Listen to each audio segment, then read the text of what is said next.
Hello hi friends అందరికీ welcome back to our channel Shweta tips and blogs. నేను మీ శ్వేతానండి. అందరు బాగున్నారు కదా? మేమైతే చాలా బాగున్నాము. థంబ్నెయిల్ చూశారు కదా, మేము శ్రీశైలం అయితే వెళ్తున్నాము. కొన్ని ఇబ్బందులు అయితే ఫేస్ చేశాము. ఎప్పుడు చూడనంత జనాన్ని అయితే నేను శ్రీశైలంలో చూశాను. అసలు ఈ పిల్లల్ని వేసుకొని మేము పడిన ఇబ్బందులు, అలాగే దర్శనం ఎలా జరిగింది అన్నీ కూడా ఈ వ్లాగ్ కంటిన్యూషన్లో అయితే మీకు చెప్తాను. మా ఇషాన్ అయితే చాలా అల్లరి అయిపోయాడు అనమాట. చాలా బుద్ధిగా ఉండేవాడు చిన్నప్పుడు, పెద్దయ్యే కొద్ది బాగా అల్లరి అయ్యాడు. వాళ్ళ డాడీ పర్స్ తెచ్చి కార్డ్స్ అన్ని కింద పడేసాడు అనమాట. మళ్ళీ నేను మొత్తం సర్దేశాను, లగేజ్ అంతా ప్యాక్ చేసుకున్నాను. మండే రోజు ఈవినింగ్కి మేము కళ్యాణం టికెట్ తీసుకున్నాము. సండే రోజు ఆఫ్టర్నూన్ 2:30కి అలా బయలుదేరుతున్నాం అనమాట. మేమైతే మండే రోజు మార్నింగ్ బయలుదేరదాము, అర్లీ మార్నింగ్ అని అనుకున్నాము. మళ్ళీ పిల్లలతో ఎందుకు ఇబ్బంది, సండే రోజు ఎలాగో ఖాళీగానే ఉన్నాం కదా అని సండే రోజు 10:30కి అప్పుడప్పుడు అనుకొని త్వరగా ప్యాక్ చేసుకొని ఆ రోజు ఆఫ్టర్నూన్ 2:30కి అలా అంతా ప్యాకింగ్ అయిపోయింది. 2:30కి అలా స్టార్ట్ అవుతున్నాము. పిల్లలైతే కింద ఉన్నారనమాట. లగేజ్ అంతా కూడా గోపాల్ కిందికి తీసుకెళ్ళిపోయాడు. ఇంకా నేనైతే ఇంట్లో కీస్ వేస్తున్నాను, అన్నీ కూడా చెక్ చేస్తున్నాను. చాలామంది చేసే పని ఏంటంటే, ఎక్కడైనా ఊర్లకి ఏదైనా వెళ్తున్నామంటే ఇండ్లంతా ఎట్లా పడితే అలా పెట్టేస్తూ ఉంటారు.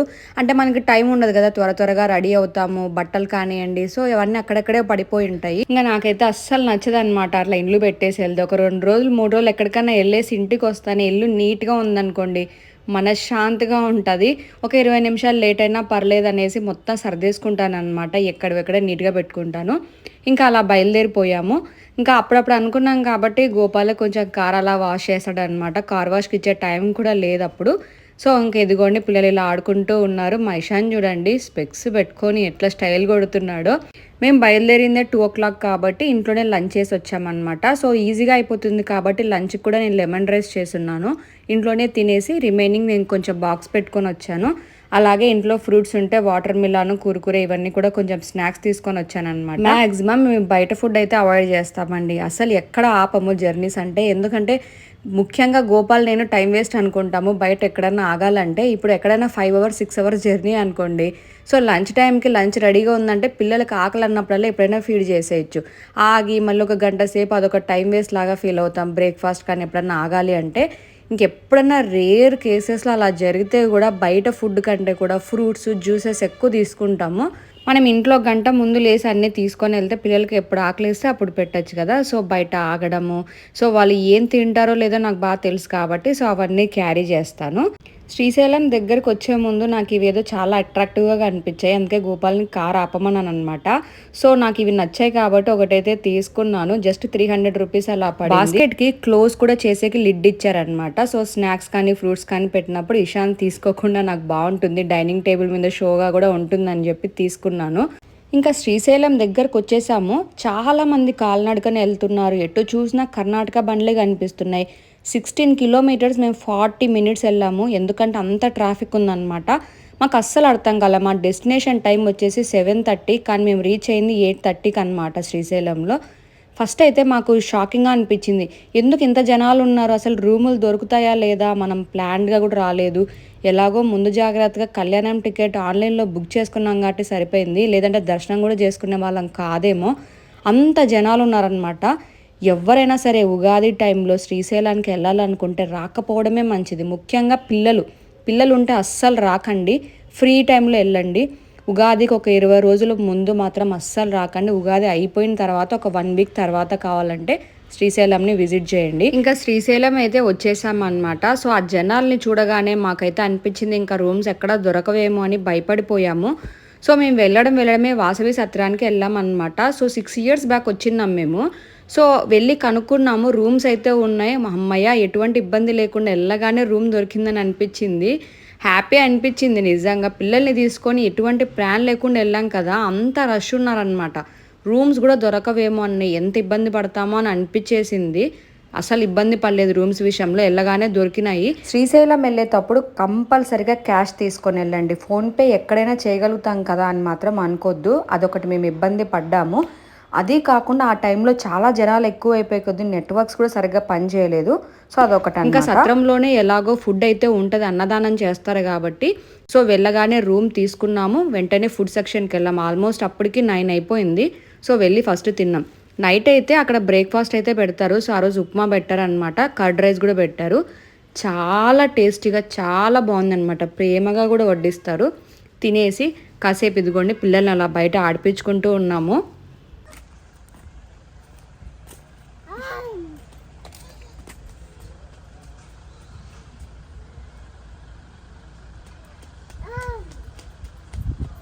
దండం పెట్టుకున్నావా?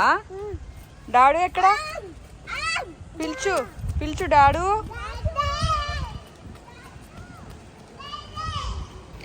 ఇంకా పైగా రూమ్కి అయితే వచ్చేసాము. ఇదన్నమాట రూమ్. ఎవరైనా శ్రీశైలంకి వస్తే వాసవి సత్రంలో ఎలా ఉంటాయి రూమ్స్ అనే దానికి రెఫరెన్స్గా చూపిస్తున్నాను. పర్లేదు, బాగున్నాయి.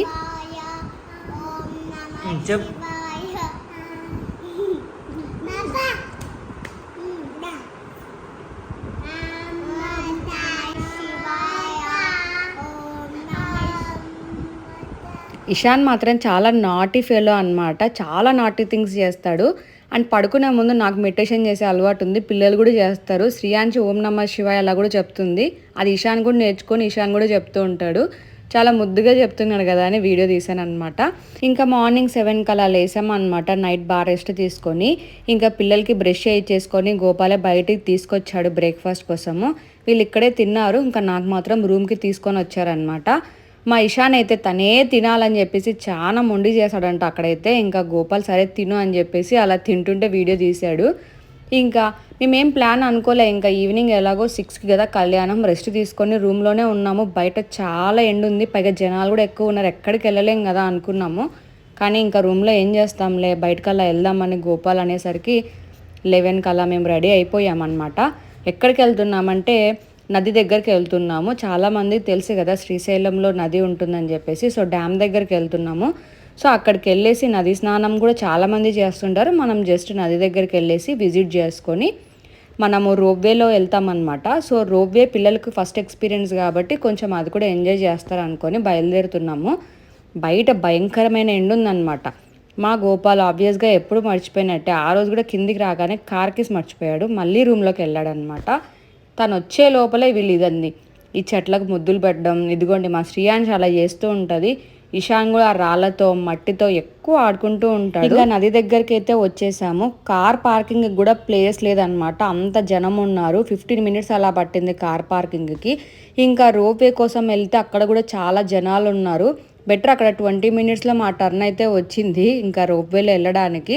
కానీ రిటర్న్ వచ్చేటప్పుడు ఉంది చూడండి, ఒక 3 అవర్స్ 4 అవర్స్ మీరు లైన్లో వేచి ఉండాలన్నమాట రోప్వేలో రావాలనుకుంటే. బై గాడ్స్ గ్రేస్ అలా జరగలేదు మాకు. మేము చిన్నపిల్లలు ఉన్నారని చెప్పేసి అడ్డదారిలో వచ్చామన్నమాట. పైకి ఎక్కి ఎట్లో తిప్పలు పడి వచ్చామన్నమాట. అవన్నీ నేను మీతో మళ్ళీ షేర్ చేసుకుంటాను. ఇప్పుడైతే మన నది దగ్గరికి రోప్వేలో వెళ్తున్నాము. సో మీరు కూడా చూసి ఎంజాయ్ చేయండి.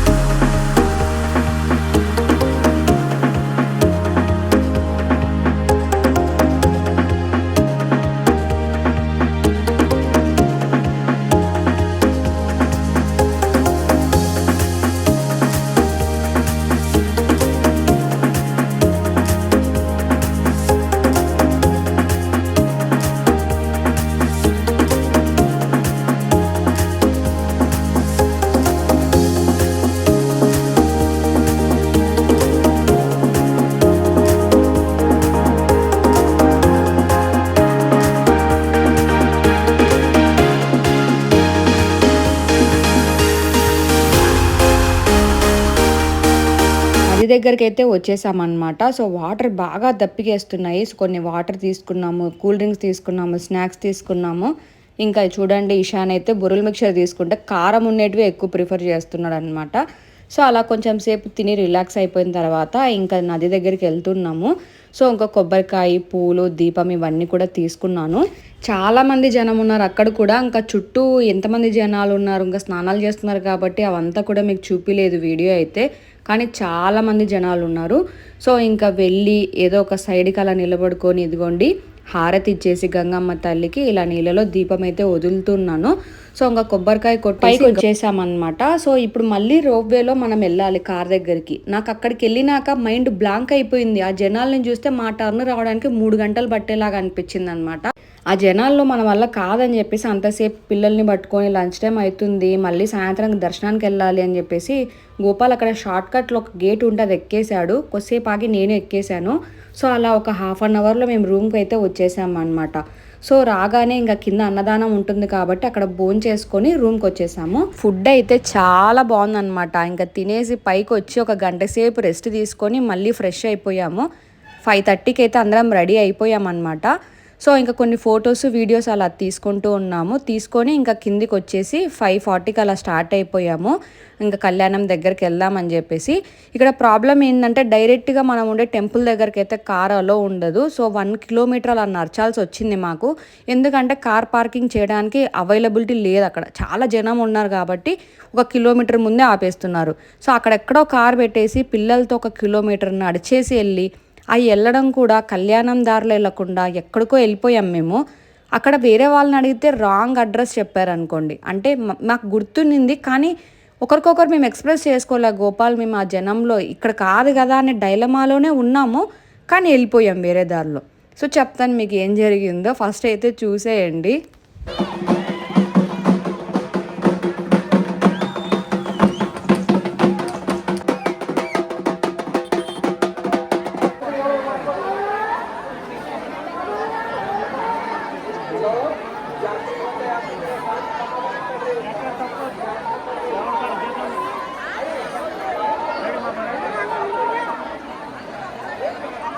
చూశారు కదా ఎంత జనాలు ఉన్నారు అసలు. ఇంత జనాలలో మేము ఒక ½ కిలోమీటర్ అలా నడుచుకుంటూ వెళ్ళాము పిల్లల్ని తీసుకొని. ఇంకా మా వల్ల కాదేమో అని అనిపించేసింది అనమాట. తీరా కౌంటర్ దగ్గరికి వెళ్ళినాక అంటే అది కళ్యాణం దారి అనేది కూడా తెలియకుండా వెళ్ళిపోయాము. అక్కడ చూడండి ఒకసారి.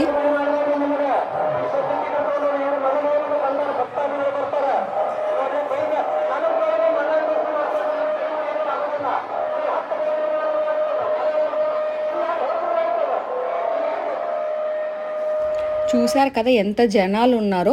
నేను వీడియో తీసినప్పుడు ఇది ఇంకా తక్కువ, ఎందుకంటే నేను సెల్లు ఎందుకులే అని చెప్పేసి రూమ్లో పెట్టేసి వచ్చాను. గోపాల్ అవైలబుల్గా లేడనమాట. అటుపక్క కూర్చోమన్నాడు, ఆధార్ కార్డ్ జిరాక్స్లు మర్చిపోయాడు కాబట్టి తేడానికి వెళ్ళాడు. నేను 2 పిల్లల్ని తీసుకొని అటుపక్క కూర్చున్నాను. సెల్లు లేదు. ½ అన్ అవర్ అయినా గోపాల్ రాలేదు. టెన్షన్ అవుతుంది నాకు. పిల్లలేమో అంటే ఇషాన్ బాగా అల్లరి చేస్తున్నాడు. ఆ జనాల్లో ఎక్కడికి వెళ్ళిపోతాడా అని చెప్పి వాడిని పట్టుకోవడం కష్టం అయిపోయింది నాకు. ½ అన్ అవర్ తర్వాత గోపాల్ వచ్చాడు. అప్పుడు తన సెల్లో తీసినప్పటికీ కొంచెం తగ్గారనమాట. అస్సలు ఇప్పుడు ఉండే దానికంటే 10 టైమ్స్ ఎక్కువ నిన్నారు. మేము ఆ కార్నర్కి వెళ్ళి కూర్చున్నాం అనమాట పిల్లల్ని తీసుకొని. నాకు చాలా భయం అనిపించింది. మళ్ళీ ఇదే దారిలోనే వెళ్ళాలని చెప్పేసి ఆ తాడు తీసినప్పుడు పిల్లల్ని తీసుకొని వెళ్ళి మళ్ళీ అది కాదని మళ్ళీ అదే దారిలో బయటకు వచ్చి మళ్ళీ వేరే వాళ్ళని పోలీసుని అడిగి అసలైన కళ్యాణం దారి తెలుసుకొని అక్కడికి వెళ్ళేసరికి 7 అన్నమాట. మాకు గుర్తునింది కరెక్ట్ దారి ఇదే అని చెప్పేసి. కానీ వేరే వాళ్ళని అడగడం వల్ల ఇప్పుడు ఏమైనా మార్చారేమో, జనాలు ఎక్కువ అయిపోయి అని చెప్పేసి రాంగ్గా వెళ్ళిపోయాము. లేదంటే కరెక్ట్ దారిలో వచ్చి నింటే ఈ కొంచెం ఇబ్బంది కూడా పడుండే వాళ్ళం కాదనమాట. సో కళ్యాణం అయిపోయిన తర్వాత బయటకు వచ్చిన తర్వాత ఇదంతా వీడియో తీసుకుంటున్నాము. యాక్చువల్గా అయితే అస్సలు అలౌ లేదు, కానీ ఎవ్వరు ఏమనలేదు ఆ రోజైతే. గుడి మొత్తం అక్కడ నుంచి తీసుకోవడం, ఫొటోస్ తీసుకోవడం అక్కడ చాలా అదృష్టం అనిపించింది. అస్సలు అలౌ లేదు కదా, అస్సలు ఫొటోస్ వీడియోస్ అస్సలు అలౌ లేదు. మా వెనకాల కనిపిస్తున్నది అనమాట శివాలయం, అంటే శివుడు ఉండేది గోపురం, అది బంగారంది అనమాట. సో మొత్తం కూడా మేము వీడియో మొత్తం షూట్ చేసుకున్నాం. ఇదంతా కూడా శ్రీశైలం టెంపుల్ లోపల అదంతా. సో హ్యాపీగా దర్శనం అయిపోయింది. 15 మినిట్స్లో దర్శనం అయిపోయింది. 7:30 to 8:30 కళ్యాణం. 8:50కి మమ్మల్ని దర్శనానికి వదిలారు. 9:10 కంతా బయటకు వచ్చేసామన్నమాట. దర్శనం అయితే శివయ్యది చాలా బాగా జరిగిందనమాట. సో చాలా హ్యాపీగా అనిపించింది. కళ్యాణం కూడా చాలా బాగా జరిగింది. సో ఇంకా రూమ్కి వెళ్ళేసరికి 10:30 అయిపోయింది అనమాట. టైమ్ 10:30కి వచ్చాము రూమ్కి. 6 వెళ్ళాము. ఈ రోజు అయితే తెలియకుండా వేరే దారిలో వెళ్ళాము. అక్కడ జనాల్ని చూసాము. దేవుడా, మీరు వీడియోలో చూసింటారు కదా ఎంత రష్ ఉన్నారో. అటుగానే వెళ్ళి నింటే పచ్చడి అయిపోతుంటుంది నిజంగా.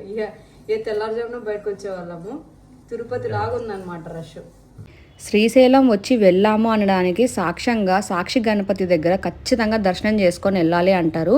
కానీ ఆ ఒక్కసారి మాకు కుదరలేదు. ఎందుకంటే అక్కడికి మేము ఎంత అర్లీగా బయలుదేరి వెళ్ళినా అక్కడ కూడా 4 గంటలు పట్టేంత జనాలు ఉన్నారు. ఇంకా పిల్లలు ఉన్నారు, లేట్ అయిపోతుంది కాబట్టి బయట నుంచే మేము దర్శనం చేసుకొని స్టార్ట్ అయిపోయాము. కాలి నడకన రావాలంటే కూడా అదృష్టం ఉండాలి. నిజంగా వీళ్ళందరూ పుణ్యం చేసుకున్నారు. అందువల్లే స్వామివారిని చూడడానికి కాలినడకన వెళ్తున్నారు. కాలినడకనే కాదు, స్టిక్స్ మీద నడిచొచ్చే వాళ్ళు కూడా ఉన్నారు. అలా చూసినప్పుడు నాకు అనిపించింది, అలా ఎలా అబ్బా అని చెప్పేసి. నిజంగా భక్తి ఉంటే ఏదైనా పాసిబిలిటీ ఉందండి. ఏదైనా సాధించవచ్చు, ఏదైనా చెయ్యొచ్చు కూడా. నిజానికి ఇంత జనాలు కాలినడకన ఎందుకు వెళ్తున్నారు, ఎందుకు కర్ణాటక వాళ్ళు ఎక్కువ మంది ఉన్నారు, అది కూడా ఉగాది అప్పుడే ఎందుకు ఎక్కువ ఉన్నారు అని అంటే, మల్లికార్జున స్వామి బ్రహ్మరాంబిక దేవిని కర్ణాటక నుంచి చేసుకున్నారనమాట. సో అమ్మవారు ఎలా ఉందా అని చెప్పేసి ఈ ఉగాదికి కర్ణాటక వాసులందరూ కూడా స్వామివారి దగ్గరికి వస్తారు అమ్మవారిని చూడడానికి. అంటే స్వామివారు ఎలా చూసుకుంటున్నారు అమ్మవారిని అని చెప్పేసి. అది అనమాట బ్యాక్ సైడ్ స్టోరీ. ఇది కూడా నాకు మా పిన్ని చెప్పారు, అది మీ అందరితో షేర్ చేసుకుంటున్నాను అనమాట. సో మొత్తానికి దర్శనం అయితే చాలా బాగా జరిగింది. చాలా బాగా జరిగింది. సేఫ్గా అయితే ఇంటికి రీచ్ అయిపోయామన్నమాట. సో ఇదే అనమాట వ్లాగ్ అయితే. మీకు అందరికీ నచ్చింది కదా. నచ్చితే తప్పకుండా లైక్ చేయండి. మళ్ళీ కొత్త వ్లాగ్లో కలుసుకుందామా. Until then take care, bye.